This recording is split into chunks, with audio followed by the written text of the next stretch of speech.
강의를 갖다가 사실은 이제 저는 92년도부터 했었어요. 92년부터 했었는데, 오늘처럼 이렇게 떨리는 건 처음이었던 것 같아요. 일단, 대학원 직원분께서 400명이 신청하셨다고 그러더라고요. 그런데 이제 많이는 안 오신대요. 되게 50%, 많아야 50% 오신다고 하는데 아마 그 정도 오신 것 같습니다. 그래가지고, 오래간만에 그냥 사춘기 때 어떤 떨리는, 짝사랑할 때 그런 떨림을 갖다 느꼈습니다.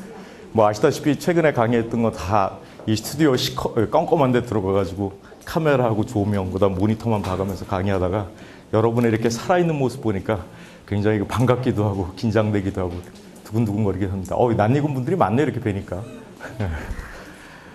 어쨌든 이렇게 좋은 봄날 저녁에 귀한 시간인데 이렇게 변변치 않은 또 강의를 이렇게 들어와 주셔서 대단히 감사합니다.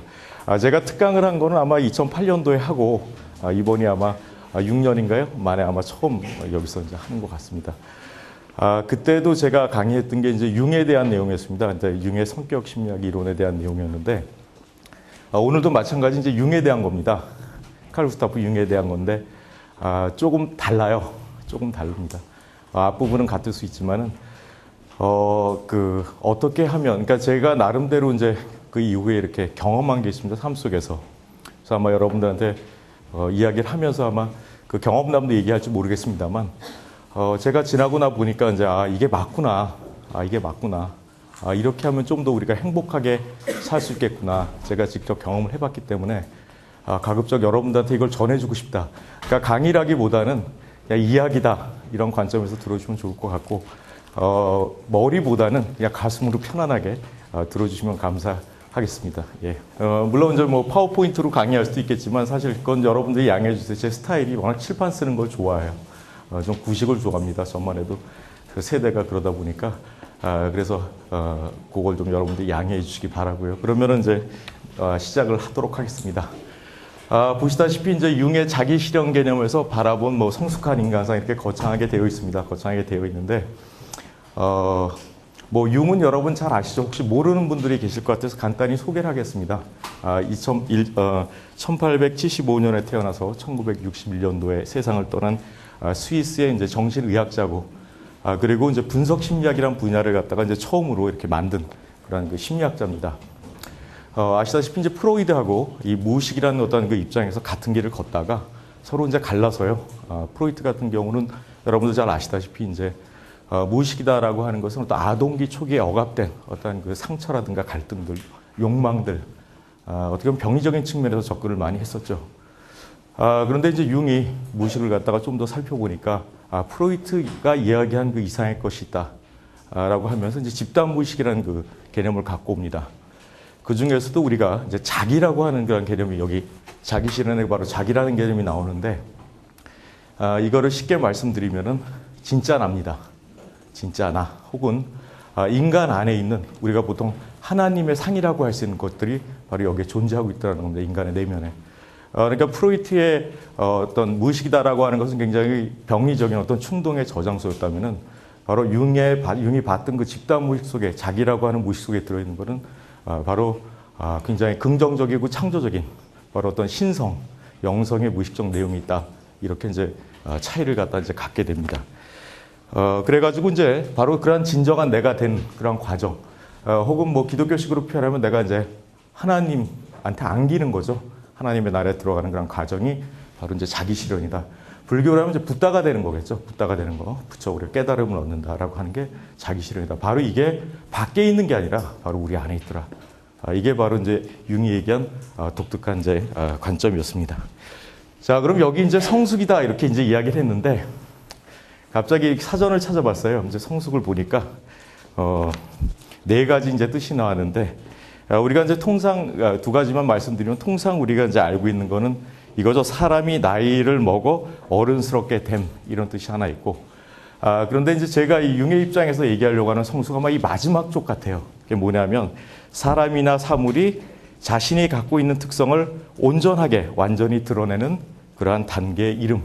바로 그래서 우리가 이제 그 두 번째 어떤 개념은 우리가 이제 일반적으로 알고 있는 어떤 성숙, 우리가 어른이 돼가고 철이 들고 어떤 이런 개념이라면 오늘 우리가 다루려고 하는 개념은 오히려 4번에 가까운, 그러니까 자기가 자신이 이제 어떻게 보면 꽃을 피워내는 삶 속에서 자신을 드러내는 그런 과정이다, 단계다, 이렇게 이제 보시면 될 것 같습니다.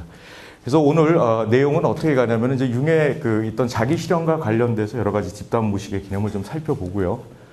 그 다음에 제가 나름대로 이제 경험했던 게 있었고, 그거와 관련된 내용이 있습니다. 그래서 여러분 혹시 아시는 분이 있을지 모르겠는데, 데이비드 호킨스 박사라는 분이 있어요. 의식혁명이라는 책을 썼던 분인데, 그분이 가장 최근에 냈던 책 중에 하나가 뭐냐면 레팅고입니다. 레디고가 아니라, 사실 같은 의미인데 요새는 레디고, 레디비, 레팅고가 굉장히 유행인 것 같은데, 바로 놓아버림입니다. 놓아버림. 근데 제가 그걸 실제로 경험을 했었어요. 그러다 보니까 참 좋더라 해가지고 바로 그 부분을 갖다가 제가 호킨스 박사의 책을 인용해서 아마 여러분한테 실제로 어떻게 하면 내가 자기 실현에 다가갈 수 있는지를 갖다가 일종의 방법론으로 한번 제시를 해보겠습니다. 또 한편 제가 살아오면서 만났던 스승이 있습니다. 스승님이 계신데, 그분이 했던 것하고 연관시켜서, 그리고 이제 내려놓음인데, 내맡김의 지혜인데, 바로 그런 부분이 얼마나 우리로 하여금 내가 진정한 나로서 행복하게 살아갈 수 있는지, 그런 방법에 대해서 한번 설명을 좀 추가적으로 드리도록 하겠습니다. 자, 그럼 융에 대한 소개는 이제 이 정도로만 하면 될 것 같죠? 융에 대해서 궁금한 거 있으세요? 없으시죠? 네. 없으셔야 됩니다. 준비 안 했어요, 그거. 자, 그러면 이제 먼저 나오는 게 이제 뭐냐면은, 융의 이론을 갖다 이제 먼저 살펴보겠다고 말씀드렸는데, 융은 이제 인간의 마음을 갖다 이렇게 이 구로 표시를 했습니다. 구. 이렇게. 원으로 이제 표시했다 봐도 되는데, 여기에 이제 가장 가에 있는 게, 가장 가에 있는 것을 갖다가 이제 가장 제일 있는 거 의식이라고 그랬고요. 의식. 여러분, 의식이 뭔지 아시죠? 제가 설명 안 드려도. 지금 여러분들이 보고, 듣고, 느끼는 이런 것들, 지금 현재 일어나는 모든 정신활동이 의식입니다. 여러분들이 인식하고 있죠? 그 가운데 뭐가 있냐면, 우리가 나라고 알고 있는 생각, 나라고 생각하는 것. 우리가 나라고 알고 있는 그것이 여기에 중심에 딱 있다는 겁니다. 이걸 우리가 에고라고 합니다. 자, 그 다음에 우리가 요 이제 한꺼풀 이제 이 안쪽으로 갈수록 우리의 어떤 정신의 내면이다라고 치면, 한쪽으로 들어가면 이제 뭐가 나오게 되냐면 그림자라는 게 나오게 됩니다. 그림자라는 게 이제 나오게 되고요. 그 다음에 이제 또 한쪽으로 들어가게 되면 아니마와 아니무스라는 게 나오게 됩니다. 그리고 가장 마지막에 바로 우리의 어떤 전체 정신의 핵, 진정한 나, 우리가 성령이라고 하기도 하고 하나님이라고 하고 아까 말씀드린 불성이나 부처라고 하시는 바로 진정한 나, 셀프, 즉 자기가 바로 이 안에 있다. 이렇게 이제 융은 봤습니다. 이렇게 돼 있어요. 인간의 어떤 이제 정신이. 그래서 이제 우리가 이제 자기 자신을, 그러니까 사실 우리가 의식만을 가지고 나라고 자꾸 생각한단 말이에요. 그런데 내가 이제 나 자신에 갖고 있는 정신에 대해서 조금씩 관심 갖기 시작하면은 내가 그동안 몰랐던 나의 마음, 그게 바로 무의식의 정의거든요. 무의식을 갖다가 하나둘씩 알아가기 시작해요. 내 안에 있었던 무의식을 갖다가 하나둘씩 알아가게 됩니다. 이걸 갖다가 소위 의식화라 그래요. 근데 우리가 데모할 때 그런 의식화가 아니라 바로 나의 내면에 하나하나 이제 알아가게 됩니다. 다시 말해서 어두운 면에 있었던 그런 나의 정신 부분에 내가 빛을 비춰가지고 그 무의식 내용이 나의 의식이 되게 합니다. 그래서 온전히 이게 다 무의식이 다 드러나게 되면 바로 그게 이제 우리가 얘기한 이제 뭐 종교에서 얘기하는 뭐 우주와 하나가 됐다, 해탈했다, 이제 이러한 그 크리스트 의식과 하나 됐다, 이러한 그 의미를 갖다가 이제 갖게 됩니다. 그래서 결국 방향이 이제 이렇게 들어가게 돼. 에고로부터 셀프로 간다, 자기로 간다. 그래서 사실은 모든 종교와 그리고 우리한테 주어진 삶의 여정이 다 일로 향해 있다는 거예요. 누구나 다. 애든 어른이든 옛날 사람이든 지금 사람이든 앞으로 올 사람이든. 그러니까 삶의 이유가 뭐냐? 삶이 우리한테 주어진 이유가 뭐냐? 바로 여기서 일로 가는 겁니다. 일로 가는 게 우리의 삶의 궁극적인 목적이다. 이렇게 융은 봤어요.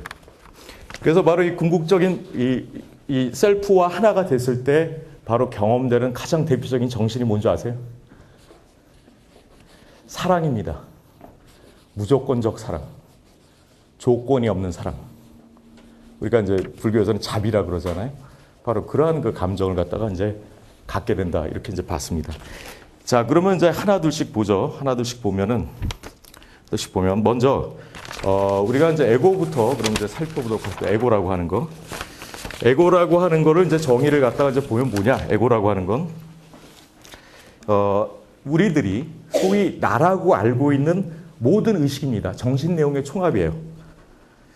즉 내가 나에 대해서 기억하고 있는 과거 경험 모든 것, 나의 갖고 있는 생각, 내가 주로 느끼는 감정, 이렇게 내가 나에 대해서 알고 있는 모든 게 바로 에고입니다. 자, 근데 이거는 지금 납니까? 나의 생각입니까?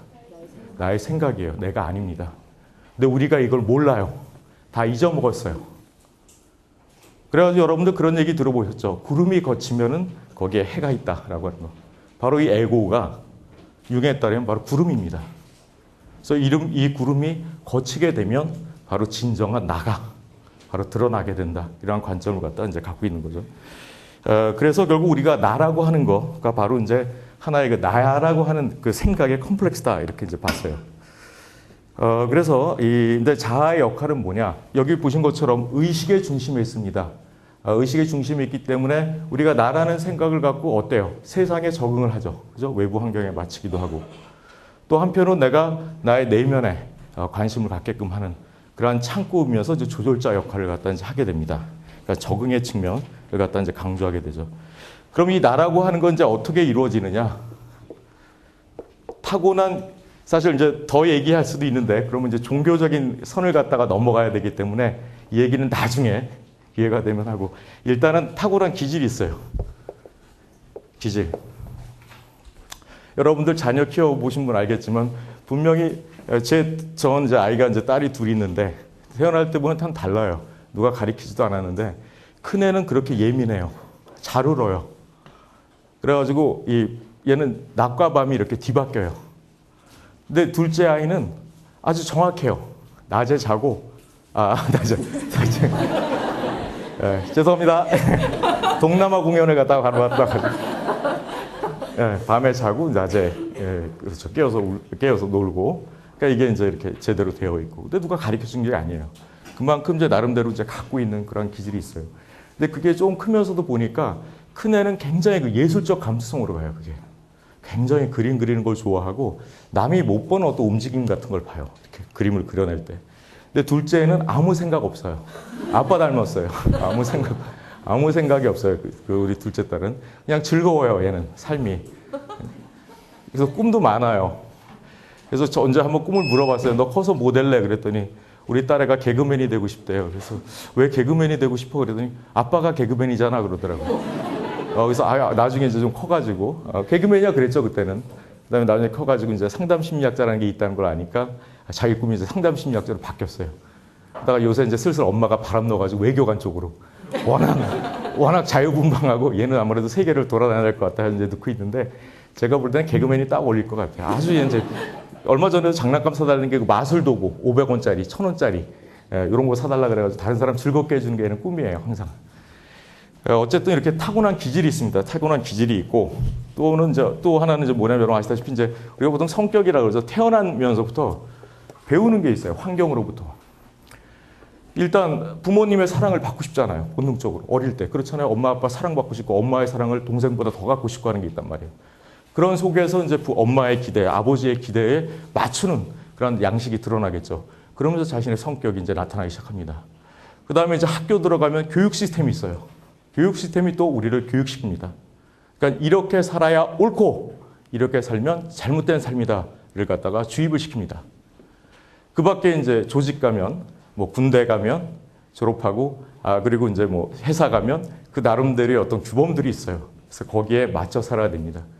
그리고 또 우리가 갖고 있는 종교가 또 규범을 만들어냅니다. 주입시킵니다. 이래야 옳고 이러면 옳지 않다라고 하는 걸 갖다가 이제 넣게 되죠. 이제 뒤에 나오는 이제 페르소나하고 이제 관련이 되는데 어쨌든 그런 거에 영향을 받아가지고 이제 성격이 형성이 됩니다. 성격이 이제 형성이 되고 지금 말씀드린 좀 이제 진도가 나갔는데 바로 이제 페르소나라고 말씀드리는 그러한 집단 의식. 다시 말해서 이게 이제 뭐냐 하면은 뒤에 나옵니다만 내가 태어나면은 이 인간은 사회적 동물이기 때문에 어느 집단에 반드시 속하게 돼요. 그죠? 내가 어느 가족, 내 선택하지 않더라도 어느 가족에 가요. 그럼 부모님이 갖고 있는 가치관이나 성격이 있어요. 부모님의 가치관이나 성격이 다 같아요, 달라요? 집마다 다르잖아요. 그죠? 그러니까 다를 수 있어요. 그죠? 그럼 거기서 이제 적응하기 또 하게 되고. 그리고 내가 이제 한국 사회에 태어났어. 그럼 한국 사회에서 태어났을 때 남자는 이래야 된다. 여자는 이래야 된다. 그 나이에는 뭐 해야 된다, 최소한. 그 나이에는 어느 정도를 해야 된다. 이런 것들이 알게 모르게 우리한테 주입이 됩니다.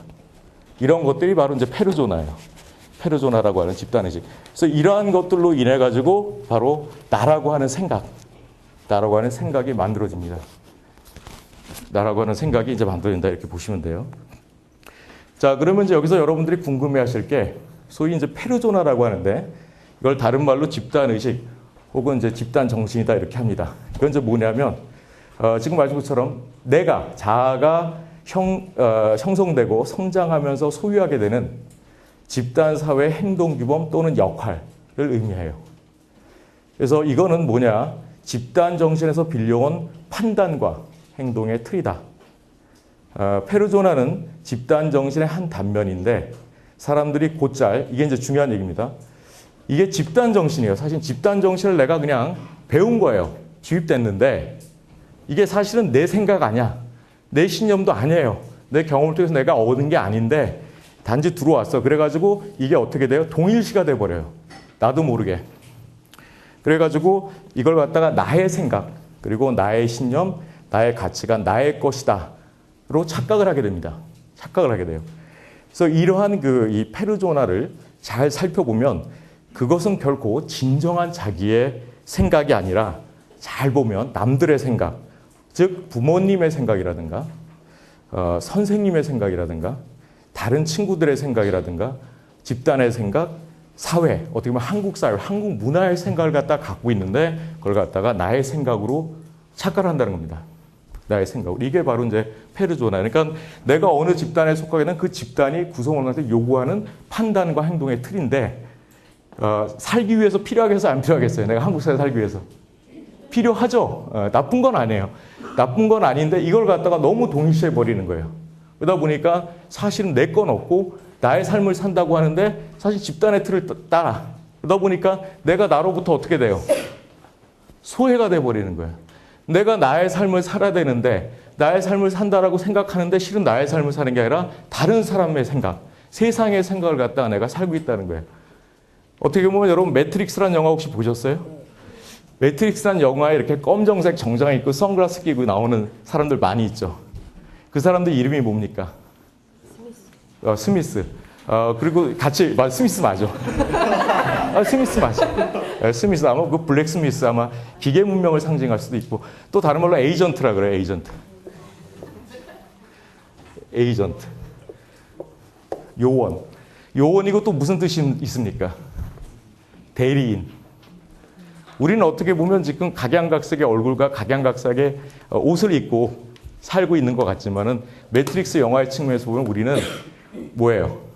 바로 똑같은 검정색 안경에 검정색 선글라스에 검정색 정장을 입고 있는 에이전트예요.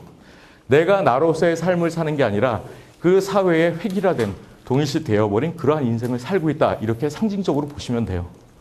네, 그렇게 상징화시켰다. 그래서 매트릭스가 상당히 영성에 관심 있는 분은 굉장히 좋은 아주 뛰어난 영화죠. 결국 진정한 나를 찾아 나가는. 그래서 영화로 말씀드리면은 거기서 원래 네오가 주인공이잖아. 네오가 주인공인데 네오가 이게 새롭다는 뜻이죠. 리버스 리서렉션 다시 태어난 새롭게 부활한 네오 새롭다는 뜻이고 그 전에는 이름이 뭡니까? 이거 기억하시는 분 내가 다음에 저녁 한번 사드려야겠다. 원래 이름. 앤더슨. 두 분 다음에 저녁. 약속했어. 두 사람. 앤더슨입니다. 앤더슨. 얘기 나온 김에 말씀드릴게요. 앤더슨. 앤더라고 하는 게 인간이라는 뜻입니다. 남자라는 뜻도 있고. 우리가 앤드로겐 할 때 앤더입니다. 앤트로폴로지 인류학 할 때 인간이라는 뜻이에요. 선이 뭡니까? 앵글로색슨하면 아들. 사람의 아들이죠. 사람의 아들에서 결국 이제 네오가 되죠. 그 사이에 어떤 과정을 거칩니까? 흑인 남자. 예? 몰피어스. 몰피어스. 어우, 대단한. 오, 강이야. 언제 봤어? 놀라워. 고마워. 나 까먹을 뻔했는데. 몰피어스. 이 모르페우스라고 그리스 신화에 나오는 그 꿈의 신입니다. 그 변형의 신이에요. 여러분, 우리가 이제 변태라 그러잖아요. 이상한 변태 말고 꼭 생각하는 게 꼭 자기 있는 것만 보여요. 웃지 마. 진짜 변태 같아, 웃으니. 그 생물학적 변태 있잖아요. 새는 알을 깨고 날아가고, 그죠? 예? 그죠? 우리가 애벌레가 번데기로 죽었다가 다시 살아나서 아름다운 날개를 펼치는 그런 과정. 메타몰포시스라 그래요. 그러니까 메타는 이제 체인지라는 뜻이고 몰포시스가 형태라는 뜻이거든요. 그 역할을 하게 되고 또 하나는 또 누가 있어요? 트리니티는 마지막에 와야 돼. 오라클이란 할머니가 나와요. 예언이란 뜻이죠, 예언자. 그러한 그 신성의 의미를 갖고 있어요. 뭐 빨간 약, 파란 약 얘기는 안 할게요, 제가. 전 그거 하면은 저 자꾸 옛날에 그 어릴 때 누나들이 여름에 무섭게 한다고 빨간 휴지 줄까, 파란 휴지 줄까 이 생각만 나가지고. 예, 그 다음에 이제 그래서 네오인데 네가 네오라고 하는데 못 믿어. 마지막에 깨닫기 직전에 중요한 게 자기의심이에요. 이걸 버려야 하는데 못 버려. 그러다가 그걸 갖다 뭘 통해서 버립니까? 바로 트리니티. 트리니티가 무슨 뜻이죠? 삼위일체. 성부, 성자, 성령. 그리고 여러분 대웅전, 큰 영웅들이 있는 대웅전에 가면은 부처가 불상이 몇 개 있습니까? 3. 가장 완벽한 숫자죠, 우주에서. 그 앞에 누가 있어요? 인간이 있죠. 여자 주인공이 트리니티입니다. 그래서 사랑에서 이게 결합이 돼요. 자, 이게 4개가 됩니다. 이게 이제 십자가의 의미도 갖고 있고, 십자가 이렇게 모든 종교에. 그러니까 사가 들어갔을 때 바로 인간이 거기 들어와 있는 거예요.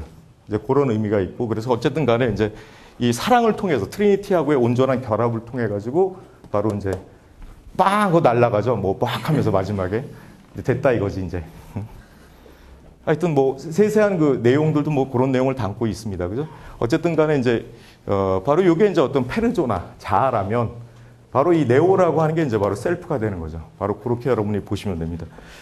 그래서 이루어져 있다. 그러므로 페르조나에는 진정한 자신의 모습, 진상 혹은 개성이 아니라 사회적으로 만들어진 가짜의 모습임에도 불구하고 자신의 모습이라고 착각하고 있는 모습, 가면 가상을 의미한다. 자, 그러면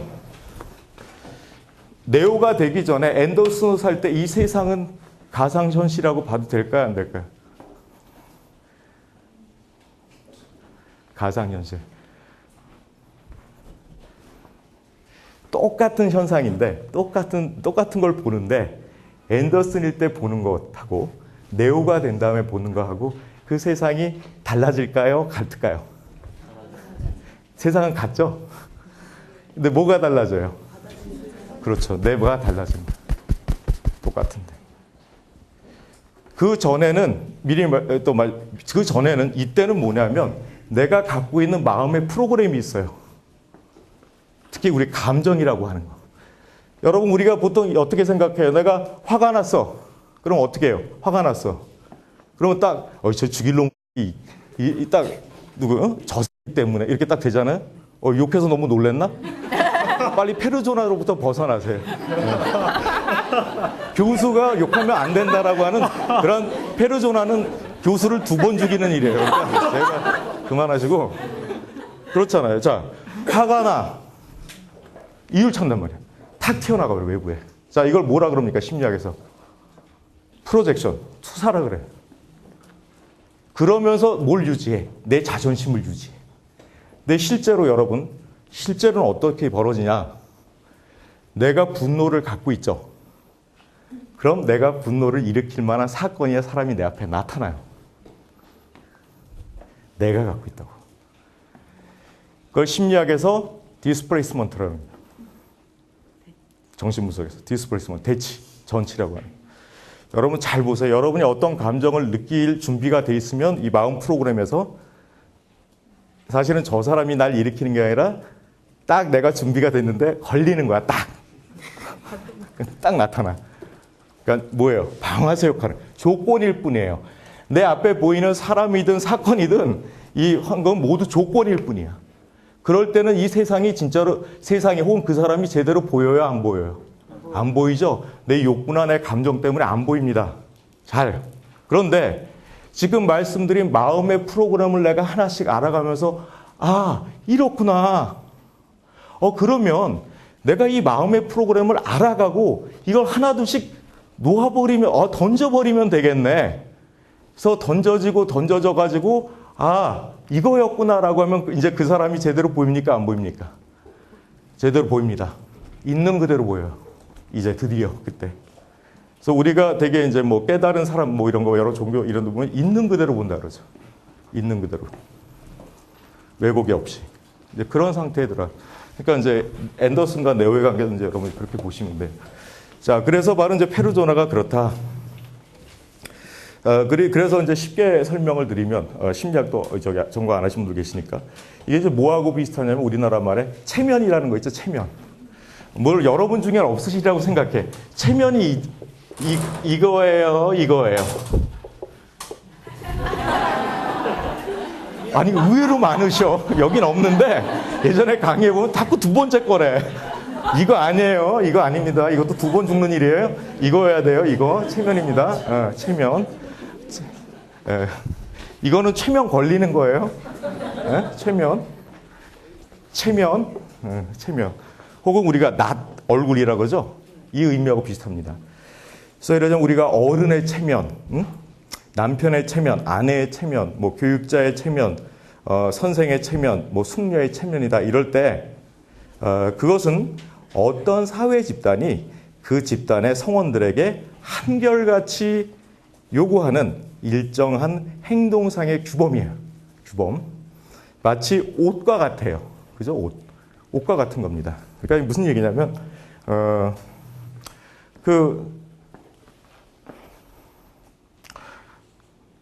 뭐 옷과 뭐 자동차도 마찬가지. 여러분이 예를 들어서 호텔을 갔다. 근데 그래서 티코를 끌고 갔다. 그리고 다른 날 똑같은 옷을 입고 실험해 보세요. 그랜저를 끌고 갔다.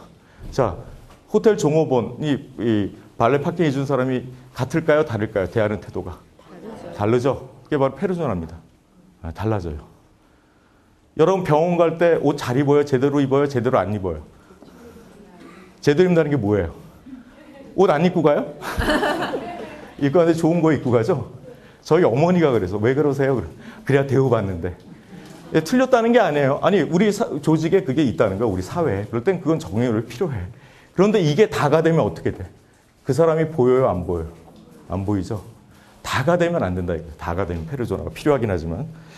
그래서 어떤 옷을 입느냐, 어떤 차를 굴리느냐, 내가 돈을 얼마나 갖고 있느냐가 내가 누구인 것보다 더 중요해지는 그것이 페르소나다. 여러분들이 혹시 이런 얘기를 하면 오해하는 분도 있어. 무슨 성경이나 뭐 무슨 불경 공부하시다가 부자는 이건 사악한 사람이다. 뭐 절대 아니에요. 돈 닦고도 충분히 돈 추구할 수 있어요. 근데 문제는 뭐예요? 만약에 페르소나 들면 돈이 목적이 돼버리면 안 되는 얘기예요. 돈 버는 거 아무 문제 없어요. 재벌돼도 좋아요. 많이 벌어서. 왜냐하면 이 얘기를 오해하실 것 같아서. 뭐 부자가 천국 가는 게 낙타가 바늘구멍 들어가는 것보다 힘들다. 그 의미를 자꾸 곡해하더라고. 돈 많으면 무슨 죄 가진 줄 알고. 아니에요. 그거 아니에요. 그 뜻 아니에요. 거기서. 그 의미가 아닙니다. 결코. 나중에 그건 말씀드릴게요. 어쨌든 간에 그건 그건데 문제는 뭐냐. 이 페르소나가 필요하긴 한데 문제는 페르소나가 나라고 생각하고 이게 나의 인생의 목적이다라고 착각하는 게 가장 큰 문제라는 거예요. 그게. 헛되고 헛되니 헛되고 헛되도다 얘기했는데 이걸 갖다 여기에 진실이 있고 진리가 있다고 생각해. 예를 들자면은 저는 요새 그 프란시스코 교황이 되게 마음에 들어요. 참 좋아해요. 그분은. 굉장히 서민적이야. 그래서 대화하려고 하고 이분은 어떤 이 조건이 사라진 그러한 사랑을 이렇게 전해준다는 느낌을 받아요. 근데 그분의 그 페이스북을 보니까 지금 사람들의 마음속에는 신이 있는 것이 아니라 돈이 있다 이런 얘기를 하더라고요. 근데 그 얘기를 갖다 융도 비슷한 얘기를 해요. 옛날에 그 우리의 마음속에 어떤 신이 있듯이 신전 가운데는 신상이 있었대요. 근데 지금은 신전의 건물을 현대에서 그대로 본딴 건물들이 은행이 많대요. 세계은행 건물이든 한국은행 건물도 잘 보면 뭔가 신전 같지 않아요? 오래된. 예. 거기에는 가운데 신이 있는 게 아니라 누가 있어요? 돈이 있단 말이에요. 골드하고 갓은 한 글자 차이야. 그죠? 그러니까 그러면 점 하나에 울고 점 하나에 웃는. 어쨌든 간에 바로 이제 그 가운데 우리의 마음속에 갓이 아니라 하나님이 아니라 돈인, 심지어 물론 교회가 다 그런 것도 아니고 절이 다 그런 것도 아니지만 의외로 많은 교회하고 의외로 많은 절에서 돈이 있어. 가운데 하나님이 있다고 느껴지가 않아요. 솔직한 심정이야. 그냥 그런 걸 많이 이렇게 보게 되는데 어쨌든 간에 뭔 얘기하다 일로 왔지? 이해해 주세요. 동남아 공연을 마치고 온 지 얼마 안 돼요. 의미는 통했죠? 그래서 이제 하여튼 돈은 중요한데 이제 그게 목적이 돼서는 안 된다. 이건 이제 말씀드려요. 더군다나 이제 이건 궁극적 목적이 돼버리는 거예요. 그래서 여러분들 한번 저도 솔직히 얘기를 할게요. 저도 이래요. 그러니까 예전엔 차가 이렇게 이제 어디 운전하다가 딱 부닥치면은 이제 딱 드는 생각, 어디 안 다쳤나 이 생각이 드는데 요즘은 어떤 생각이 드는지 아세요? 견적. 저거 얼마 나올까? 이 생각부터 들어. 그만큼 돈이라고 하는 거. 사실 우크라이나인가 크림반도 그것도 이렇게 이 내막을 들어보니까 이제 우크라이나 같은 경우도 이제 러시아에서 독립을 하긴 했었는데 이제 미국하고 유럽이 좀 도와줬어요. 초창기 때. 그런데 이제 그 다음에 잘 원조도 안 되고 그 자체에서 어떤 경제 능력이 없다 보니까 결국 이제 사실 돈이잖아요. 그것도. 결국 이 귀속되는 다시 러시아에 바로 그런 것들도 하나 이렇게 우리가 주변에 일어나는 일들 보면 상당히 그 돈이라고 하는 게 정말 큰 걸 차지하고 있구나 이런 생각이 많이 들어요. 그래서 딱 볼 때 딱 사람들이 이렇게 보는 게 이제 되게 저 인간은 돈을 얼마나 버나 이제 이게 굉장히 중요하지 않나 이런 것들이 이제 이 페르소나가 이제 과도하게 동일시된 이제 그런 모습이다. 그러다 보니까 그 사람이 누구인가 이 부분이 이제 이렇게 무시되는 경향성이 높아지고 있다 이렇게 볼 수 있을 것 같습니다. 예, 그래서 이제 그런 건데. 그리고 이제 또 한편 이제 그 체면이란 말 대신 이제 사명이라든가 역할, 아까 본분 도리 같은 말도 있는데 우리가 종교인의 사명이다, 교육자의 본분이다, 아들된 도리에서, 자식된 도리에서 넌 부모한테 어떻게 해야 되는데라든가, 그리고 주부라면 애엄마가 이런 것들이 바로 한정된 집단적 직업상 역할에 기대되는 규범을 말하고 있는 것이다. 이렇게 이제 이야기를 합니다. 그래서 우리가 어떤 행동을 했을 때 페르소나에 어긋날 때 주로 얘기하는 게 감히 벨랏이 없다. 어디 뻔뻔하게 얼굴을 들고 다니느냐. 이런 표현을 할 때 이게 되게 어떤 페르소나의 입장에서 그 사람을 평가 내릴 때 나타나는 것들이다. 이렇게 이야기를 하고 있습니다. 특히 여러분 한국 사회는 어떻습니까? 페르소나가 강해요, 약해요? 강하죠. 강합니다. 아주 강해요. 그러니까 이 한국에 태어난 분들이 대단한 분들 같아. 이건 그냥 이제 영성하는 사람들은 그래요. 여러 별이 있는데 그 중에 지구처럼 힘든 별이 없대. 그래서 지구에 온 영혼들이 가장 용기 있는 영혼이래요. 지구에 온 영혼들이. 그 중에서도 가장 뛰어난 영혼들이 어디에 와 있냐면 한국에 와 있대. 그래가지고 아니야 듣고 잃어버리세요 이건. 그래서 우리나라에서 몸이 아프거나 마음이 아픈 사람도 해외 여행 가면은 몸이 나갖고 온대. 하도 여기가 그게 강하니까. 그런 얘기 그냥 묻고 지나가세요. 그래가지고 무당 찾아가거나 이상한 데 가지 마시고. 어쨌든 가장 용기 있는 영혼들이 그 한국에 태어났다. 그래서 아마 물론 이제 우리가 꼭 신뢰해야 될 얘기는 아니지만 앞으로 이제 전 세계의 어떤 그 정신을 이끌어 나갈 그게 이제 여러 대한민국이다 이런 얘기 아마 많이 들으셨을 거예요. 이제 그래서 음식 문화 퍼지고 있고 여러 가지 이런 것들이 이제 가고 있는데 그런 얘기도 한번 들어보셨는데 이런 맥락에서 이해하시면 될 것 같아요. 하여튼 여러분들은 대단한 분이세요. 반응이 별로 없네. 예, 페르소나가 굉장히 강합니다. 그러다 보니까 사실 자유롭지를 못해요. 스트레스를 많이 경험해요. 어떻게 보면 정말 우리 옛날 고등학교 입시 때 저걸로 치면 경기고등학교야. 대한민국이. 정말 공부를 빡세게 시키는 거예요. 인생 공부를. 신이. 아주, 예. 하나님이. 부처님이. 또 섭섭해 하실라, 불교신. 전 다 좋아해요, 그분들. 그래서 강조된 사회이며 개인이 싫든 좋든 그것과 동일시하도록 만들어요. 따르도록. 강요하거나 어느 틈엔가 동일시되어 진정으로 자신의 모습을 잇도록 만든다. 여자는 시집가서 애나 낳지, 애나 키우고 뭐 어떤 것은 부도덕하다라든가 아니면 그 사람으로서 경험되는 게 아니라 누구네 집 딸이다, 누구네 아들이고 누구 엄마 아버지다, 누구네 집 자식이냐, 네 집 자식이냐, 아버지 뭐 하냐, 엄마 뭐 하냐, 어느 동네 사느냐, 무슨 대학 나왔느냐, 무슨 직을 갖고 있느냐, 어디 출신이냐가 그 사람보다 훨씬 더 중요한 걸 갖게 된다. 이게 바로 페르소나다. 근데 그러다 보면 살기가 편할진 몰라요. 하지만 이 사람을 그런 식으로 해서 내가 소외시킨다는 건 결국 뭐예요? 나도 그렇게 대한다는 거예요. 나도 그런 잣대로만 봐. 세상의 잣대로만 나를 본단 말이에요. 조건으로만. 그래서 여러분 뭐 칼로저스가 무조건적 긍정적 존중한 이유도 사실은 연관이 돼요. 여러분 그 자체로 아름다운 거예요. 존재가. 사실은 여러분 말 그대로 하나님의 자녀예요. 그리고 붓다예요, 다. 그걸 갖고 있어, 똑같이. 그런데 우리는 그걸 정말 중요한 걸 잊어먹어. 신라곤에 와서 살아. 그래서 자꾸 조건은 우리를 잣대로 나를 심판하고 남을 심판해. 그러니까 힘들어. 화만 나고 쉽게 지치고 지치지 않기 위해서 밤낮하는 게 카톡. 진짜. 어떤 때 아니 좋을 때도 있는데 어떤 때 무서워. 막 경종 울리는 것 같아. 카톡. 그래서 그거 모자라서 뭐 카스. 또 댓글 달래면 또 댓글 이제 다는 것도 좋아 가끔씩. 글 한번 올리기가 무서워. 아니 고마워 한편 와서 달아주니까. 근데 난 또 이거 너 바쁠 때가 있어. 달 수가 없으면 막 미안해. 내가 죄인 되는 거야 그동안에 이제. 그래가지고 저 여태까지 다 댓글 달았었는데 최근에 올라간 건 못 달았어. 그래서 난 그분들 볼 때마다 지금도 나 나쁜 사람이라고 느껴져요. 이게 바로 이제 사실 나쁜 사람은 아니거든요. 그러니까 이런 것도 페르소나예요. 그러니까 자꾸 이제 그런 걸로 이렇게 빠져나가서 그러니까 자기 소외감, 지루함, 권태함을 갖다가 자꾸 그런 거. 이제 심하면 어디에 뭐 무슨 도박에도 빠지고 이제 왜 그거 할 동안 잠깐 있거든. 그런 소외감을 이런.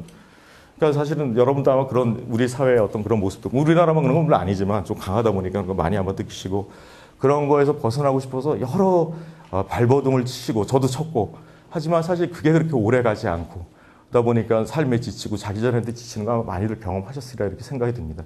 저 지쳐 보이지 않아요? 네. 그래서 바로 이런 거다. 그래서 보다 중요한 것은 이런 페르소나 지금 말씀드린 거죠. 같은 집단적 규범을 벗어나 조금이라도 여러분 스스로가 뭔가 개성, 자기 주장을 갖다 하려고 하면 우리 옛말에 모난돌이 정맞는다 이런 얘기처럼 즉각 위험시하고 아들 된 도리, 주부 된 도리, 며느리 된 도리, 교사로서의 본분 등을 내세우고 집단으로부터의 이탈을 이기적이고 독선적이고 비인간적 몰인종으로 규탄함으로써 사회 규범을 와해를 막고 개인을 일정한 틀에서 못 벗어나게 한다. 이런 얘기를 갖다 합니다. 자, 그러면 아까도 말씀하셨듯이 그럼 페르소나가 나쁜 거냐? 나쁜 거야 아니에요? 나쁜 거 아니에요. 절대로 나쁜 거 아니에요. 우리가 외부 이 한국 사회에 태어나서 한국 사회에서 연기를 해야겠죠. 적응을 해야 되고 잘 살아야 됩니다. 외부 생활도 중요해요. 적응도. 그래서 필요한 하나의 약속이에요. 게임의 룰입니다. 그러니까 이것도 필요해요. 아까 뭐 하면 안 된다?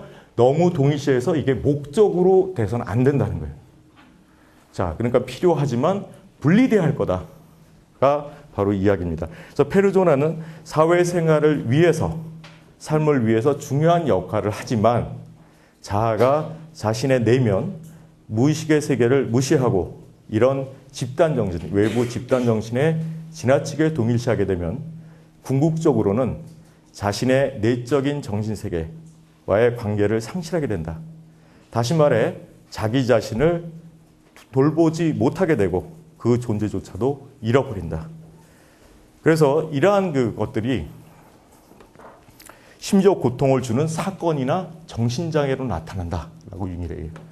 자, 그러면 여기서 이제 심지어 고통, 여러분 살아가면서 여러 가지 고통, 그 다음에 뭐 정신장애일 수도 있고, 근데 정신장애까지 얘기하면 좀 그렇고, 일단 우리가 성격장애나 신경증이라고 좀 가벼운 어떤 그런 걸로 갈게요. 그걸로 나타난다는 거예요. 자, 그러면 요거가 나타나는 것 자체는 부정적일 수가 있어요. 그죠? 그런데 이것이 나타난 궁극적 의미는 부정적일까요? 아닙니다. 사인이에요. 내면의 신이 가르쳐주는 거예요. 야, 네가 너무 외부 세계에 가 있으니까 이제 너의 마음의 안부를 좀 물어라. 이제 널 위해서 좀 살아야지. 왜 외부 세상 맞춰서만 살기엔 너무 힘들지 않더냐. 그러면서 아프게 합니다. 왜냐하면 사람들은 아프지 않으면 돌아보질 않아. 집에서 감기라도 몸살이라도 걸려서 쉬어야지 자기를 이렇게 돌아볼 이런 게 생기지. 그렇지 않고 건강하고 막 팔팔거릴 때는 이 눈이 밖으로 나가잖아요, 관심이. 그러니까 자기를 이렇게 관심을 안 가져. 그러다 보니까 이런 것 갖다 이제 일으킵니다. 그래서 그 예를 융이 실제 만났던 그런 환자들의 예입니다. 그래서 페르조나하고 이제 지나친 동일시가 일어난 경우, 이 부분들을 아마 수업 시간에도 보신 분들이 있을 거예요. 그래서 다시 한번 또 말씀드릴게요. 이 두 가지 사례를 갖다가 말씀드릴게요. 하나는 남자고, 중년 남자고, 하나는 중년 여성입니다. 자, 융이 치료했던 한 중년 여성 환자의 이제 갱년기 우울증이라고 하는 것. 즉, 페르조나하고 너무나 동일시됐기 때문에 이제 갱년기 우울증, 히스테리성 발작이 나타난 그 케이스입니다. 그대로 읽어드리겠습니다. 자, 이제 이 여성은 이제 30년 동안 말 그대로 굉장히 성실한 주부였어요. 단점이 이제 이걸 완전히 쓰니까 여러분 얼굴이 안 보이네요. 이 여성은 이제 결혼 이후 30년 동안 성실하게 집안일을 돌보아 온 주부로서 최근에 그 남편이 외도를 했어요. 근데 그 사실을 알게 됐습니다. 그래서 갑자기 이제 히스테리성 발작을 일으켜서 이제 입원한 환자인데, 그때 이제 융을 이 환자가 만나게 된 겁니다. 근데 이 융한테 이렇게 이 부인이 물었어요. 나는 교회 목사님이 하라는 대로 좋은 일을 도맡아 해왔습니다. 아이들 뒷바라지도 열심히 했고 남편 뒷바라지도 성실하게 해왔습니다. 누구에게나 친절했고 모든 사람들이 나를 좋아했습니다. 그런데 부도덕하고 나쁜 짓을 한 내 남편은 건강하게 뻔뻔스럽게 돌아다니고 있는데 왜 나는 이런 병에 걸려서 병원에 들어와 있어야 하는 겁니까? 이렇게 이야기를 합니다. 융한테. 그래서 융이 이 느낌을 이렇게 적습니다. 융에 따르면 그녀의 말은 옳다는 거예요. 옳다. 그녀는 모범적인 주부입니다. 그리고 좋은 어머님에 틀림이 없었다는 거예요. 그러나 여기부터 이제 그녀는 집단 사회가 좋다고 하는 거. 이래야 좋은 사람이다. 이래야 옳게 사는 거다라고 하는 것만 따랐고 자기 자신의 마음을 소홀히 했다는 겁니다. 자기 자신의 마음을. 어머니로서의 페르조나, 아내로서 건전한 시민으로서의 페르조나에 자기를 완전히 일치시키면서 살아온 거라는 겁니다. 그리고 이제 가족관계의 장애나 그녀의 장애는 그녀로 하여금 자기 자신을 찾도록 촉구하고 있는 것입니다. 이렇게 융이 얘기를 해요. 자, 그러니까 뭐겠습니까? 사실 어떻게 보면 참 억울해. 나보다 못된 애는 잘 살아. 근데 나는 정말 도덕적이고 나는 정말 열심히 사는데 나 어려워. 그리고 쟤 보면 화가 나. 지금 이 주부처럼. 자, 그러다 보니까 어떻게 했습니까? 내면의 자기가, 셀프가 병을 일으킨 거예요. 더 정확히 말씀드릴까요? 남편의 외도 사건도 일으킵니다. 무의식이 사건도 일으켜요. 심지어 고통만 일으키는 게 아니라 사건까지 다 일으켜요. 무의식이. 실제 외부 사건까지. 융도 얘기하고 호킨스 박사도 다 얘기를 해요. 저도 이미 알고 있고. 일으킵니다. 그러니까, 자, 그러면 이게 지금 이 고통이 지금 이 주부한테 정말 어떤 처벌일까요? 아니면 축복일까요? 그렇죠. 역시 이해, 좋습니다. 축복입니다. 왜 축복이에요? 자기 자신을. 그렇죠. 너 자신을 갖다가 이제 찾아와라. 너 진정한 내면에 있는 나와 만나자. 이겁니다. 세상이 얘기하는 그러한 틀에만 너무 따르지 말아라. 그리고 이분이 어떻게 보면 그렇게 살아왔기 때문에 어떻게 돼요? 이런 것들이 가능했겠죠. 그죠? 또 그렇게도 우리가 이제 볼 수가 있습니다. 그래서 이런 것들이 바로 그거다. 그래서 바로 이런 맥락에서 이제 이러한 어떤 고통이 바로 하나님께서 인간한테 줄 수 있는 가장 위대한 축복이다. 이렇게 표현을 갖다가 융이 그리고 융의 제자가 프란츠가 할 수 있었던 겁니다. 실제로 융이 제일 좋아하는 그 성경이 욥기예요. 아마 교회 다니시는 분은 아실 겁니다. 저도 교회 다닙니다. 집사입니다. 집사. 예. 다른 분들이 안 믿을까 봐 꼭 집사라고 해요. 감리교입니다. 감리교. 예. 예. 무슨 사이비교가 아니에요. 감리교입니다. 예. 욥기인데 욥기에는 바로 이제 여러분 잘 아시죠? 내용. 그 하나님을 갖다가 정말 얼마나 그 욥이 그 하나님에 대한 것도 믿음이 강합니까? 근데 그걸 갖다가 이제 말 그대로 시험을 하죠. 그래서 막 가족이고 뭐고 다 뺏어갑니다. 정말 잔인할 정도로 온갖 병에 걸리게 하고 싹 다 저거 하죠. 그런데도 이제 그런 과정, 여러 가지 과정을 겪으면서 어때요? 바로 하나님의 그 대한 사랑, 믿음을 갖다가 확인을 하죠. 그러면서 모든 게 다 어떻게 됩니까? 회복이 되죠. 예. 바로 이러한 과정이 이제 바로 이런 것과 비슷하다고 보고 있어요. 그래서 이 주부의 경우를 기독교적인 의미에서 보면 바로 그녀를 하나님께서 융에 따르면 사랑하기 때문에 그녀로 하여금 진정하고 진정되고 온전한 모습으로 살아가도록 바로 이러한 발작을 장애를 일으켰던 거다. 이렇게 이야기를 하고 있습니다. 그 다음에 이제 또 이 중년 남자 얘기입니다. 중년 남자. 이분은 이제 어떻게 해서 병원에 오게 됐냐면 잠을 자다가 막 호흡이 가빠, 심장 발작이 일어날 것 같아. 심근경색 막 느낌이 왔겠죠. 병원에 왔어요. 그래서 숨이 막히고 죽을 것 같아. 두려움을 느껴서 이제 왔어요. 중년에 성공한 사업가였습니다. 그는 말대로 사회적으로 성공한 사업가였어요. 그런데 여러분, 우리가 일반적으로 성공을 나타낼 때 어떤 그림을 갖다가 이제 사용하는 경우가 있는데, 우리 여러분, 저하고 세대 비슷한 분들 아마 동아 출판사나 완전 정복이라는 거 아마, 아니면 저거 술 좋아하시면 캡틴 큐를 아실 거예요. 그거 보면은 저기 나폴레옹이 빨간 망토 두르고 빨간 바지인가요? 입고 이렇게 산에 올라가는 거 있죠. 높은 산에. 그래서 뭐 나에게는 불가능이 없다. 뭐 이런 그런 건데, 자, 우리가 성공했다 그러면 산의 정상에 올라간 걸 많이 상징하죠. 그죠? 자, 산의 정상에 올라갈수록 산소가 어떻습니까? 희박하죠. 자, 희박한 상태를 어떻게 경험하게 한 거예요? 신체 증상으로 경험하게 한 겁니다. 그러니까 사회적 성공도 좋지만 이제 널 위한 삶도 좀 살아야지 해서 일으킨 거예요. 심장 자체가 문제가 있어서 일어난 게 아니라 이런 식으로 바로 셀프, 진정한 나가, 내 안에 있는 나가 이런 걸 통해서 바로 온전한, 즉 세상에서의 성공도 중요하지만 바로 내면으로의 성공도 중요하다. 균형을 이뤄라. 이런 걸 하기 위해서 바로 이런 걸 갖다 일으킨다는 겁니다. 그래서 저는 사실은 그 성공이란 그 단어를 저는 우리가 성공 이렇게 쓰죠.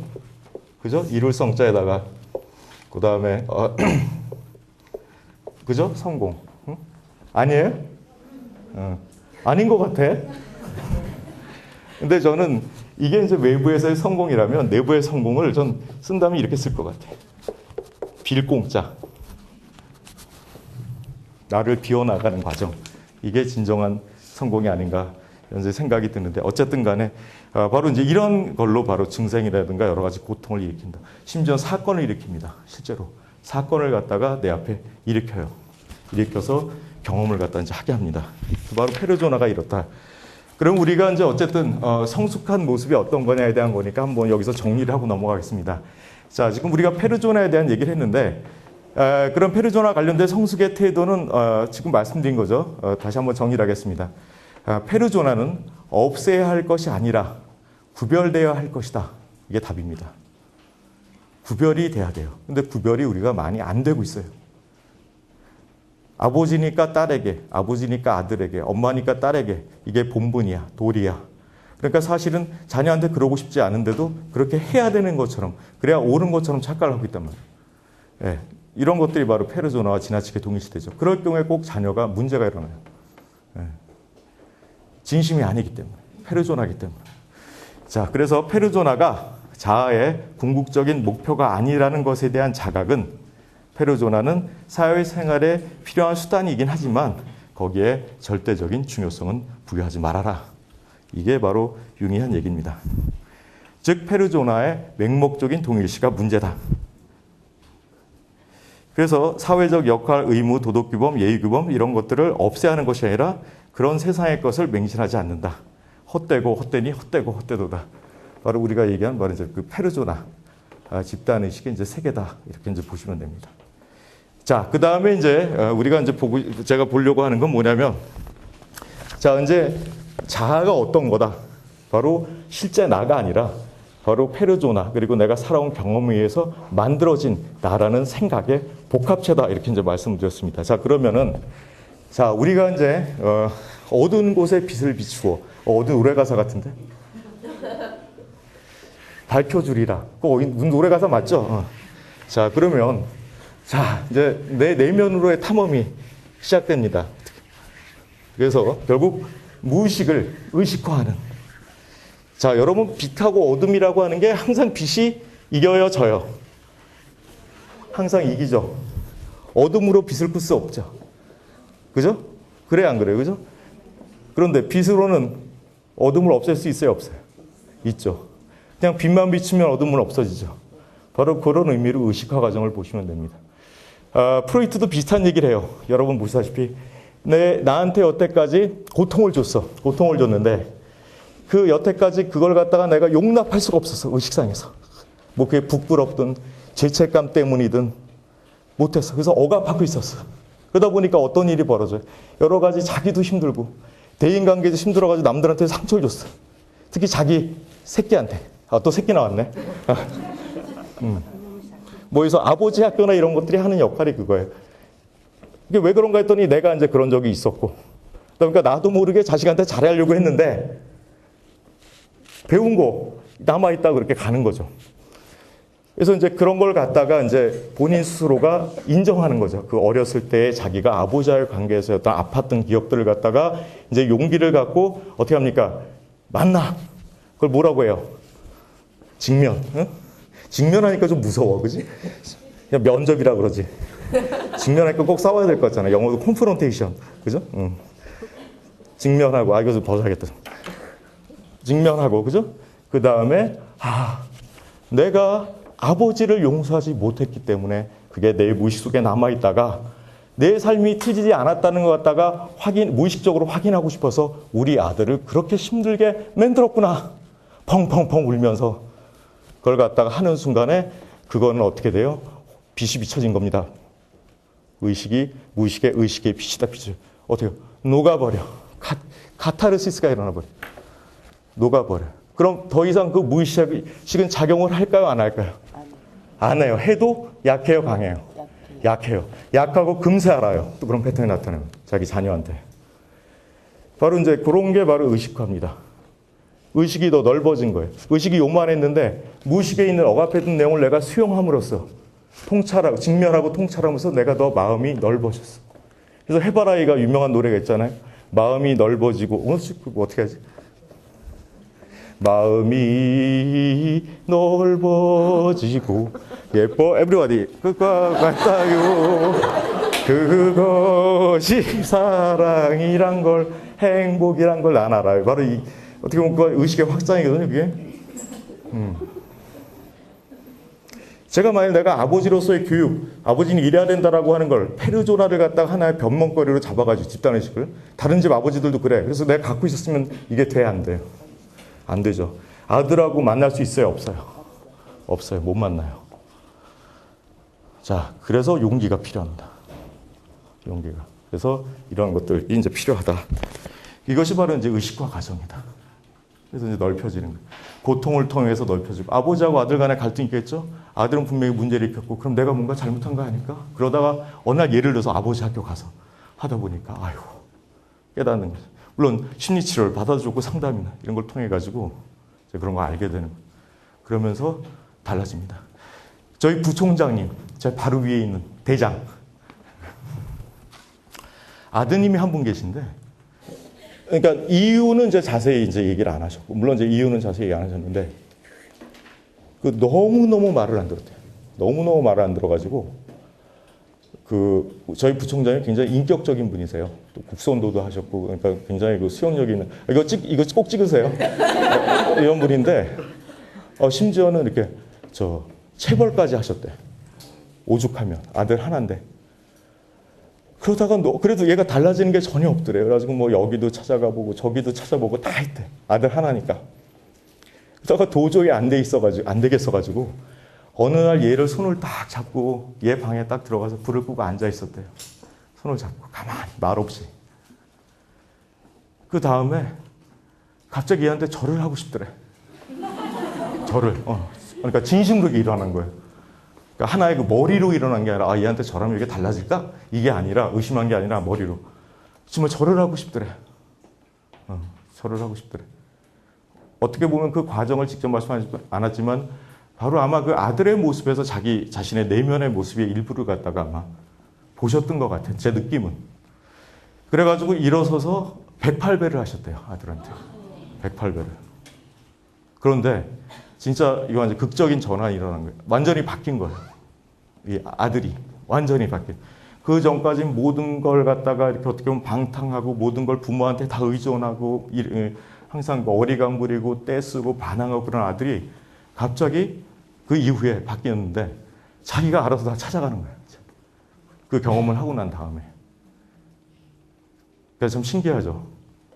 이상해요? 너무 빨리 바뀌어서?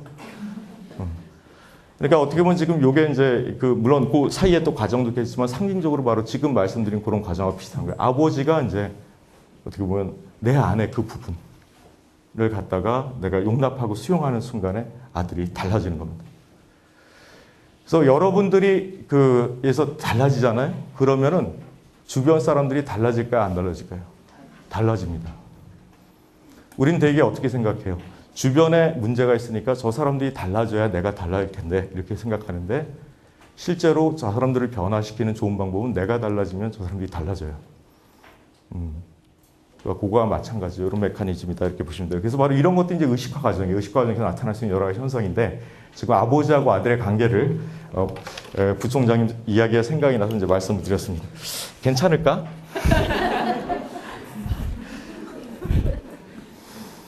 자, 그럼 무의식이란 뭐냐?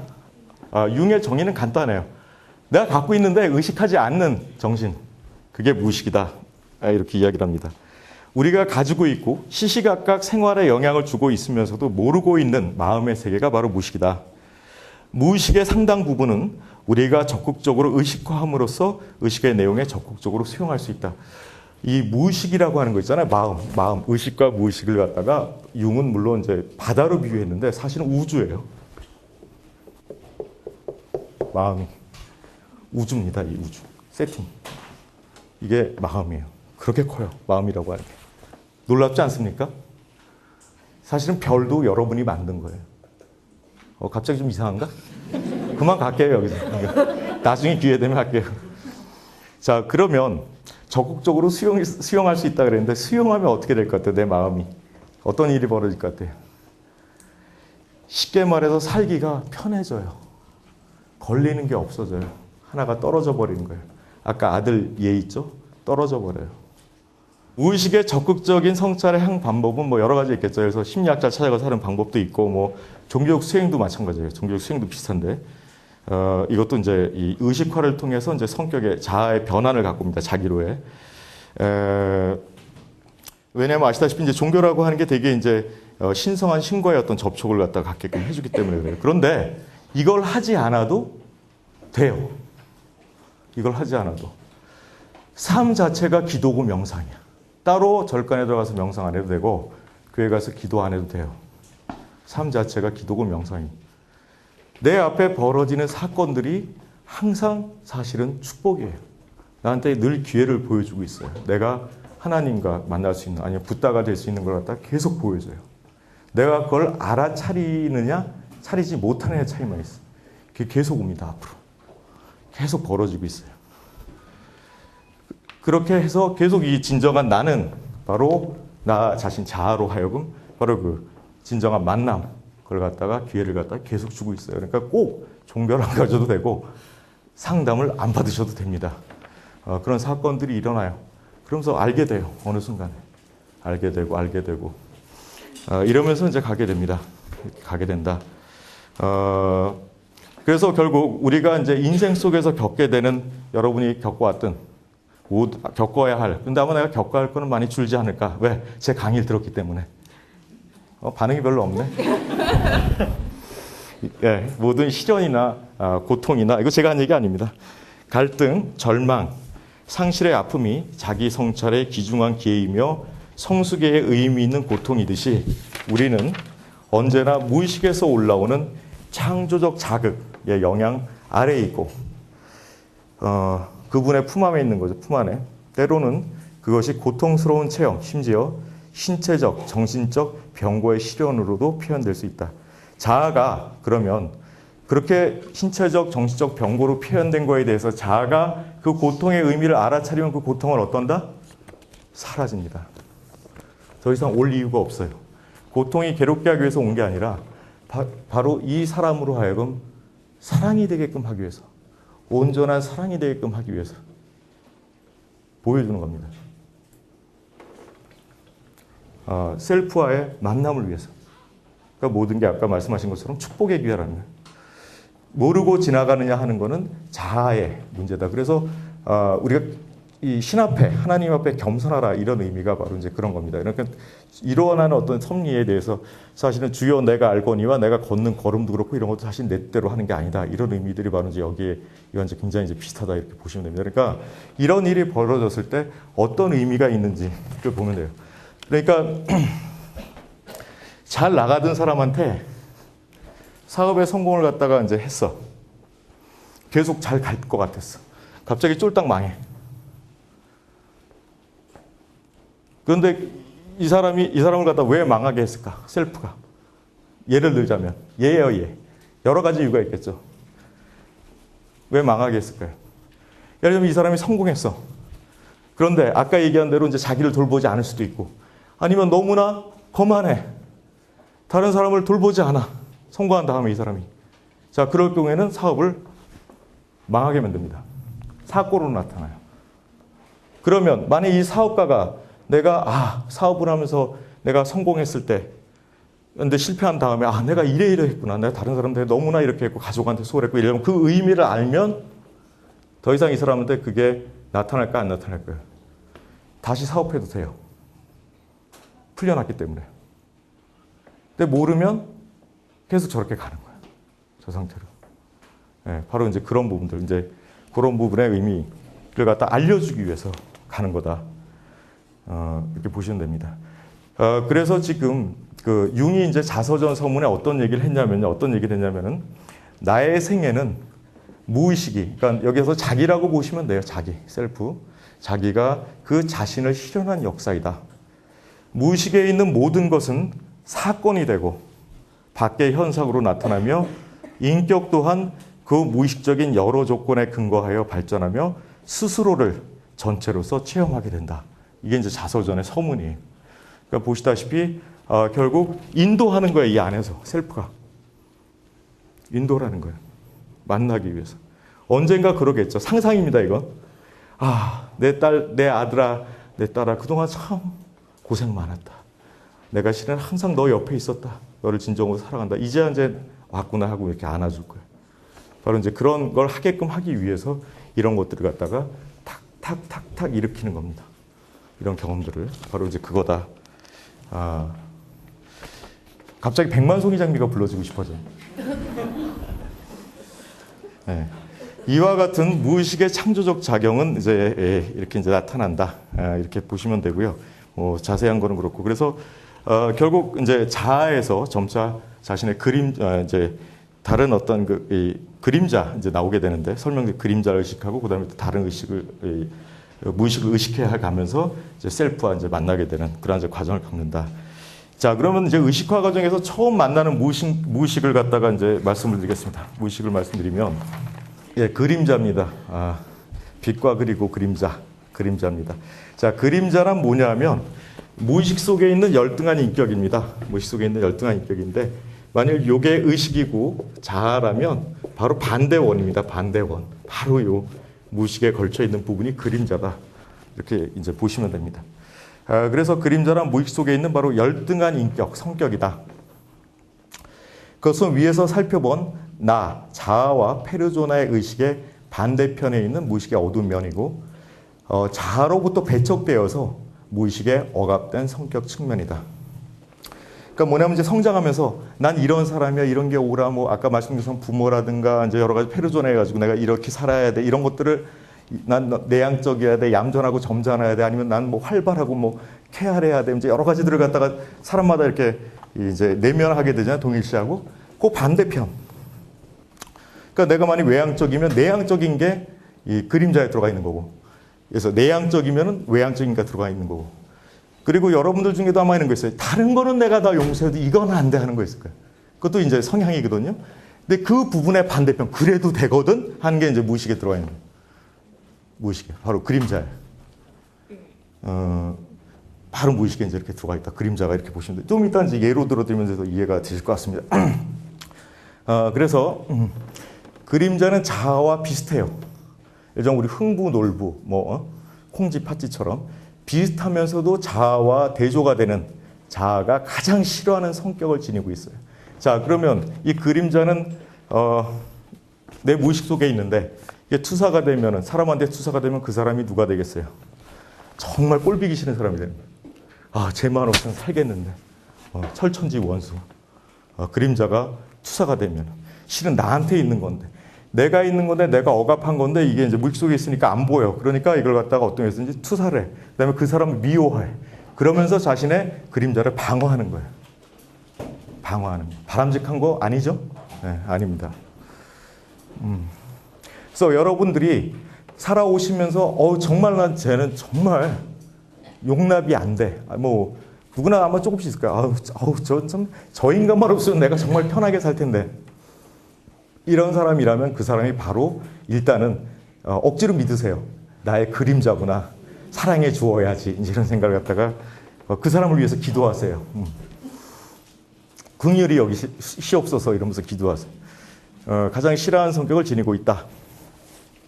자아의 한쪽 편을 지나치게 강조하면 그렇죠. 여기가 화나면 화날수록 그림자는 어때요? 더 짙어지죠. 그죠? 짙어지는 것처럼 자기를 드러낼수록 그만큼 그림자는 짙어져요. 이래야 돼, 저래야 돼, 항상 이게 오라 이런 분들일수록 그림자는 더 짙어. 그래서 이런 분들일수록 사회적 무리를 일으키기가 쉬워. 자기도 모르게 무의식이 그림자가 확 올라와 버려요.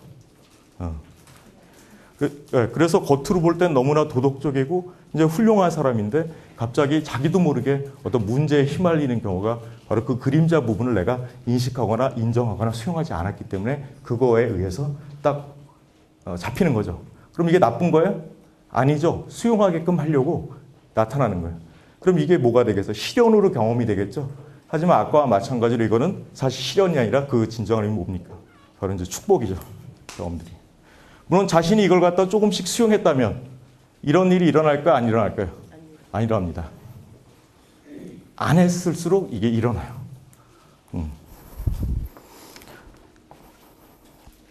자, 그럼 이제 대인관계에서 이게 잘 나타나는데 대인관계에서 나타나는 그림자의 신뢰를 이렇게 보시면 되게 이래요.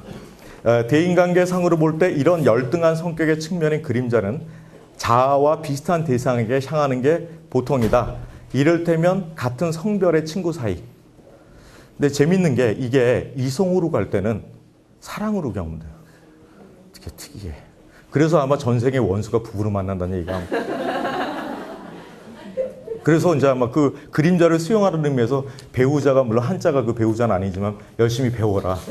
그래서 남편은 아내한테, 아내는 남편한테 온전히 내맡기고 배우면 아니 진짜 그렇대요. 예전에 제가 한때 도에 관심 있을 때 절에 들어가야지 그랬었어요. 도하니까 또 이상해. 그랬더니 저희 선생님이 그러시더라고요. 네 앞에 있는 네 아내만 온전히 사랑해도 될 텐데 왜 절간에 들어가냐 나보고. 그럴 필요 없다는 거예요.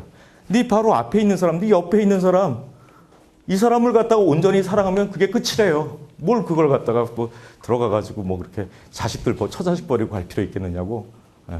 살았지 그래서. 근데 지나가니까 산 거 같지가 않아. 그때 들어갔었어야 되는데. 이거 우리 와이프가 안 보겠지? 그림자 보면 큰일 나는데. 그래서 이제 같은 성별의 친구 사이, 형제간, 자매간, 그래서 형제간, 요새 드라마, 요새 김희선 나오는 거 보면은 이제 그 검사하고 밑에 조금 약간 좀 터프한 동생, 이런 것들이 이제 바로, 그 다음 자매간, 직장 동료 사이, 상사와의 관계, 상사나 부하와의 관계, 같은 성별의 가족 사이, 예를 들자면 신우이와 올케, 등에서 이제 되게 이제 그림자 투사가 나타날 때 어떤 식으로 나타나냐면은 왠지 모르게, 정말 무의식이죠. 왠지 모르게. 괜히, 그냥 싫어. 주는 거 없이 싫다 그러잖아. 그죠? 주는 거 없이 싫다. 그 사람 보면 싫어. 거북해. 긴장이 되고 화가 나. 화가 나, 화가. 이럴 때 바로 그림자의 투사가 움직이고 있다는 거예요. 그리고 나서 왜 싫은가를 다른 사람한테 설명할 수 있다는 거예요. 자기한테도 설명할 수 있고. 우리가 이걸 합리화라고 하죠. 그것은 정확한 이유에서라기보다는 되게 공연이 잘난 체 하니까, 덮어놓고 저속하고 째째하니까, 뭔가 비굴하고 천해 보이니까, 미혹하고 돼지같이 욕심 많아 보이니까, 영악스럽고, 왜 돼지가 나왔지? 영악스럽고 교만해서. 이건 제가 쓴 거 아니에요. 너무 쌀쌀 맞아서. 하는 등, 먼저 사실은 감정이 움직이고, 거기에 아까 말씀드린 것처럼 투사가 되든 합리화가 붙어버리는 거예요. 자, 그럼 여러분 생각을 갖다가 내려놔야 되겠어요? 내려놓지 말아야 되겠어요? 특히 감정이 날 때 내려놔야 돼요. 생각이 스톱돼야 돼요. 그때부터 생각은 감정을 증폭시켜버려요. 계속. 여러분 화날 때 생각해 보세요. 한번 누구한테? 걔에 대한 모든 게 다 떠올라. 1년 전에 나한테 했던 말, 혹시 내가 그때 섭섭해했던, 그럼 얘가 여기서만 끝나냐? 뭐 다른 사람한테 가서 이걸 저거 하지 않을까? 막 환상을 만들어내. 그래서 자신의 화를 갖다가 증폭을 시켜버려요. 그러다 보면 이걸 가지고 그 사람한테 공격을 하겠죠? 그 사람은 또 그런 게 증폭이 돼요. 그죠? 나로 인해가지고. 이제 이런 패턴들이 나타납니다. 그래서 사실은 감정이 일어날 때는 생각을 멈추세요. 분별을 하지 마세요. 그래서 모든 도에서 무슨 공부할 때 중요한 게 분별하지 말라는 거예요. 생각하고 분별. 이러면 안 되는데, 내가 화내면 안 되는데, 제가 저러면 안 되는데, 이런 걸 절대로 하지 말고 어떻게 한다? 다 놓아놓고 내려놓고 그 감정과 하나 돼서 그 감정을 느끼라는 겁니다. 뒤에 나옵니다. 자세히 나올 거예요. 그렇게 하면 감정의 에너지가 빠져나가요. 점점. 그러면서 이게 풀려나갑니다. 네. 어쨌든 바로 이유에 불과하다. 바로 이렇게 이제 볼 수가 있습니다. 자, 그러면, 예를 들어서 뭐 아까도 이제 우리 부총장님 예로 들면서 이제 나왔었는데 되게 이 가족 간에 많이 나타나는데 이 어머니와 딸의 경우에도 많이 나타난대요. 뭐냐면 딸이, 부지불식 중에 어머니의 그림자를 의식 무의식 중에 그러니까 자신의 삶 속에 받아들인 경우가 있답니다. 분석심리학 사례에 따르면. 그래서 어머니의 무의식의 그림자를 그래서 딸이 받아들이고 어머니의 무의식 속의 그림자를 자극하는 경우가 있대요. 딸이 이제 건드리는 거야, 엄마를.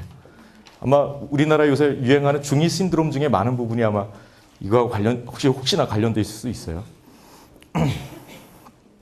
기겁을 한 어머니는 어머니대로 자기의 그림자를 보지 못하고 딸에게 투사하여 딸의 잘못된 행동만을 야단치거나 몹시 걱정하고 통제하려 든다.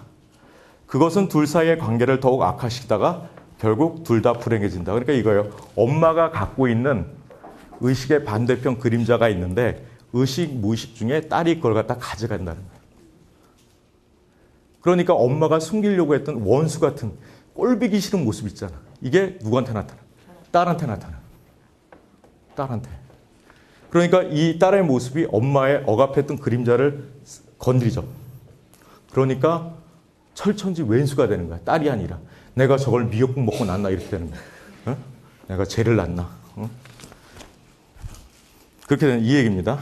그래서 도덕적으로 완벽하며 이성관계에 대해서도 매우 엄격하고 모든 면에서 금욕적인 생활을 지향하는 어머니의 무의식에는 정반대로 그림자죠. 억압된 자유로운 사랑의 욕구, 육체적 감각적 쾌락, 물질적 탐욕, 사치하고 싶은 마음 등 여러 특징을 가진 그림자가 우연히 딸에 의해 계승되어 실천에 옮겨지는 경우가 많다. 이를 발견한 어머니는 딸의 방종한 행동을 비난함으로써 더욱더 그런 행동을 부채질하기도 한다. 이 경우에는 딸의 부도덕한 행동을 고치기 전에 어떻게 됩니까? 어머니 자신의 부도덕한 그림자부터 인정하고 수용해야 된다는 거예요. 아까 부총장님이 아들한테 절한 것도 어떻게 보면 같은 맥락이에요. 상징적으로. 그리고 아버지와 아들의 경우도 마찬가지라는 거. 아까 뭐 예도 들어드렸습니다만 저도 저희 아버님 교수님이셨어요. 교수셨는데 우리 그런 말 있잖아요. 그 교수하고 목사 아들은 뭐 개망난이라는 소리 있어서 개망난이. 저 개망난이 같아요? 아니요. 같은가 보네. 별 반응이 없네. 그런 말이 있었죠. 이제 그게 바로 이런 맥락에서 이제 이해할 수 있다는 거죠. 그러니까 왜냐하면 목사님이나 교수님이나 해서 굉장히 도덕적이고 굉장히 근엄하고 권위적이고 이러한 어떤 카리스마를 보여야 돼. 그러다 보니까 이 안에 그림자를 갖다가 인식하면 좋은데 안 되는 거야. 그러니까 그게 아들한테 가는 거야. 공부 안 하고 놀고 방탕하고 술 마시고 도박하고 이런 모습들이 딱 글로 아들한테 가가지고 이제 그런 갈등이 일어날 수 있다. 이렇게 이제 보시면 됩니다.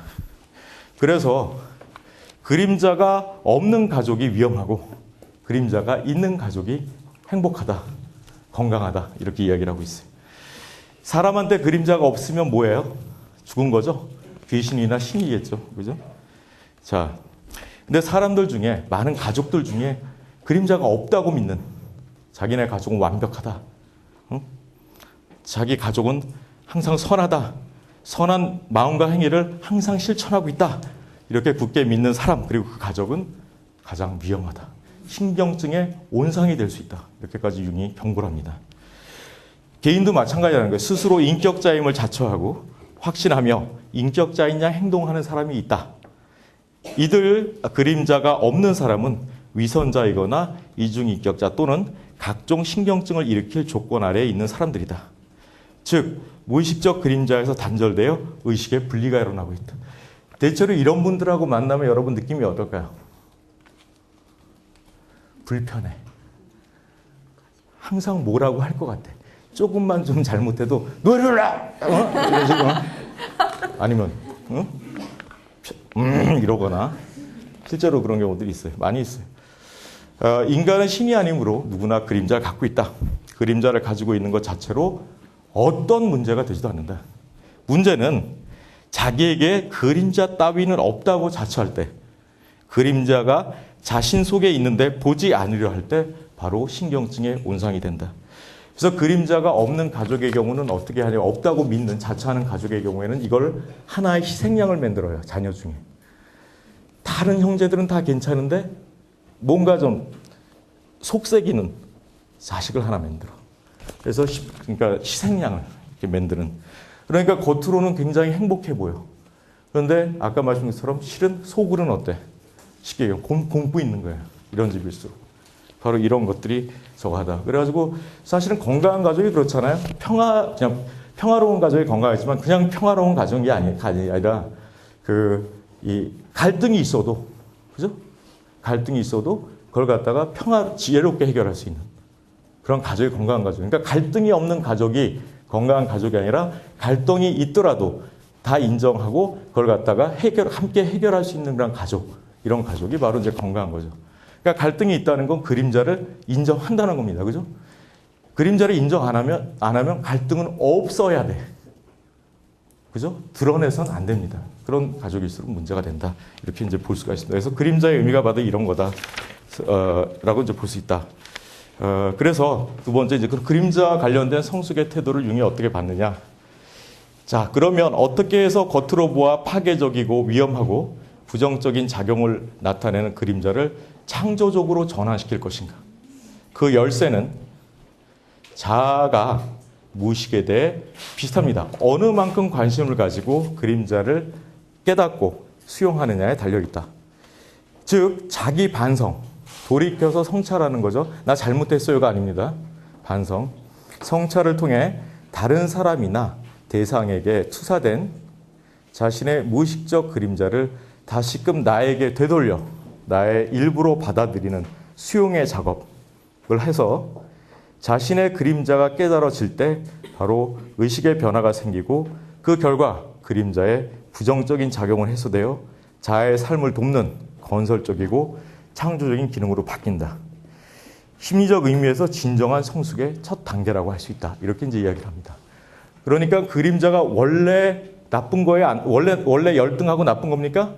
아니죠. 내가 페르조나에 의식 속에만 맞춰 살다 보니까 다른 사람한테는 충분히 좋은 모습일 수 있는 게 나한테는 나쁜 모습으로 돼버린 거예요. 그러다 보니까 이 들어간 모습들이 성숙하지 못하고 있는 거죠. 그러다 보니까 굉장히 파괴적이고 병리적인 것처럼 느껴졌을 뿐이에요. 그럼 이걸 갖다가 내가 인정하고 받아들이면 예를 들어 내가 굉장히 충동적인 면이 있다. 근데 계속 그림자 속에 넣어뒀다가 이게 팍 나오면은 굉장히 정말 미숙한 충동성이 나올 겁니다. 그런데 나한테 그러한 충동성이 있다라는 걸 인정하고 만약 이걸 갖다 드러내서 개발하려고 하면 소위 말해서 기능적 충동성이 있죠. 라는 개념이죠. 심리학에. 이제 건강한 충동성. 다시 말해서 이제 이런 거 있죠. 추진력.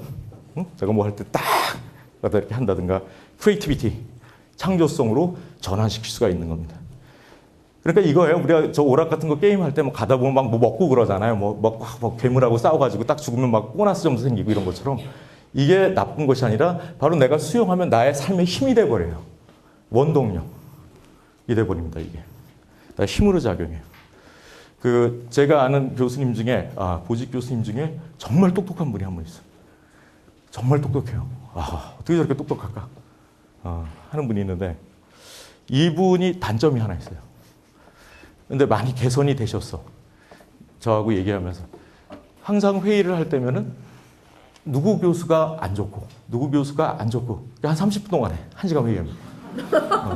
그래서 지금 이 문제가 있었고 이 문제가 있었고 물론 우리 학교의 역사를 아는데 도움은 돼요 안 돼요? 돼. 네 매번 해. 그 얘기를. 정말 뛰어난 분이 굉장히 유능한 분이에요. 그러다 보니까 이 에너지가 지금 어디가 있어 이분이. 여기에다 쓰고 있는 거야. 이거 안 써가지고 일로 오면 어떻게 되겠어요? 더 좋죠. 굉장히 건설적으로 바뀌어요. 근데 계속 거기에 머무르고 있어요. 그래서 한 번은 제가 같이 차 탈 기회 해가지고 한 말씀 드렸어요. 그러지 말라고. 듣기 싫다고. 이제 지겹다고. 고마해! 그래서 제가. 그랬더니. 근데 너무 신기했던 게 이분이 굉장히 참 고마운 게 좀 고지식한 분이에요. 고지식한. 근데 어느 날 이분이 그걸 받아들인 거예요. 회의 들어왔는데 항상 회의할 때 이게 옳아 해가 정확하게 워낙 하는 분이 내가 딱 얘기했는데 공감을 한대. 교수들이 다 넘어갔잖아. 공감이라는 표현 쓰는 바람에. 이 사람은 절대로 공감이라는 게 불가능한 사람이었거든요. 예, 어쨌든 고마운 일인데 바로 이제 창조적 에너지로 전환되기 시작한 거죠. 그게. 예? 이제 그런 쪽으로 이렇게 항상 그냥 누구요. 어떡하고 그러니까 본인도 힘들어. 얘기해놓고 나가지고 두려운 거야. 얘기가 들어갈까 봐 그 교수들한테. 그리고 또 해. 그냥 왜? 딱 그 교수한테 다른 교수 내가 욕한 교수한테 딱 들어갔다가 또 다른 교수한테 들어가면 또 내용 먹을 테니까 더 이 사람들 나쁜 사람 만들어야 돼 본인이. 이 메커니즘이 있다는 것 같다. 본인이 조금씩 알기 시작한 거죠.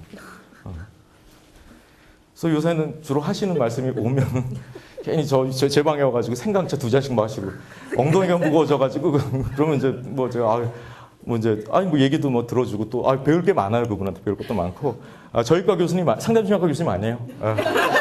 아니야 진짜 아니야. 그분 저기가 있어. 외국가 있어. 아니라니까. 그분 아니라니까. 물론 그분도 제 덕에 많이 변하긴 했죠.